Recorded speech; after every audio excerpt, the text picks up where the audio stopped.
All right, the question I got today through the Gym Owners Network was from Renee Ashwood Fitness, just asking about generating quality online leads using a fitness challenge.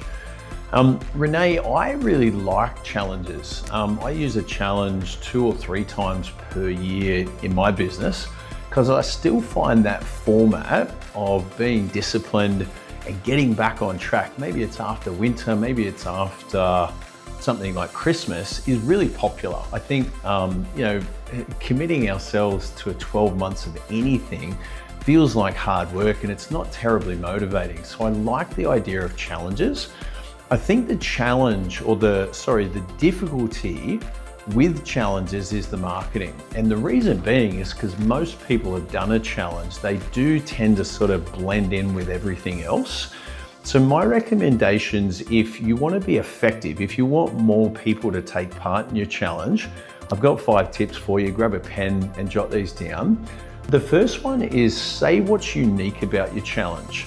So I think what you have to understand is when you're advertising your challenge, you probably have a good understanding of what people have succeeded in previously, what they've managed to overcome, what sort of weight loss or strength or sort of accomplishments they've had, but no one else really knows.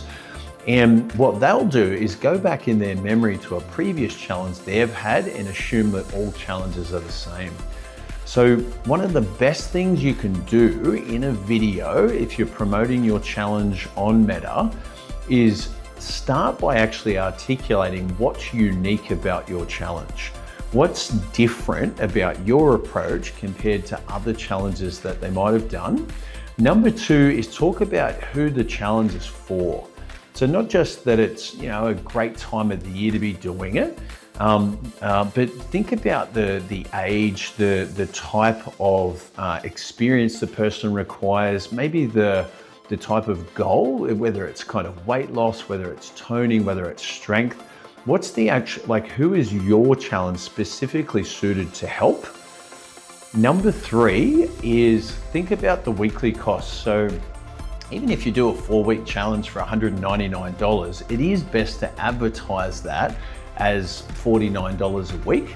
So put it into a weekly cost. In Australia and New Zealand, most things, including rent, if you're in an apartment or something, is going to be charged weekly. Most gym memberships, for example, our pricing's done weekly. So it's madness for us to advertise where we give a 6-week total or a 4-week total, because you're actually going to price yourself out of the market. My 4th tip is definitely list what's included and try and stack the value. So as well as accountability, which is a particularly important part in any challenge. Remember, most people have equipment at home, or they probably have a gym membership in the past, and it's not about having access to the equipment. That's not really the idea of a challenge. The challenge is someone's going to help you with food and exercise during that period of time, and someone's going to keep you on track. So definitely think about what's included. Make sure one of those things specifically talks about having your own sort of accountability coach. List all the things that someone might benefit from, whether it's a shopping list, whether it's a recipe guide, whether it's bonus sessions or a webinar to sort of set them up.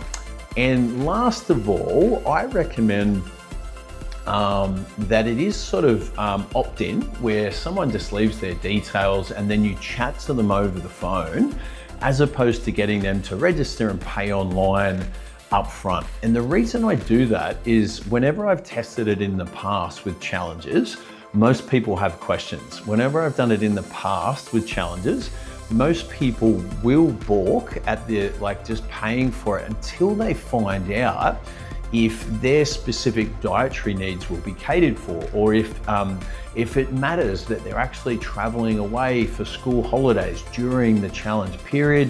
Does that matter? Or an injury that they've got. So I just find remove the actual payment option there, talk about what the actual challenge provides, and give them the opportunity to register and perhaps have some qualification questions in there like, are you exercising at the moment? What are you hoping to achieve by participating?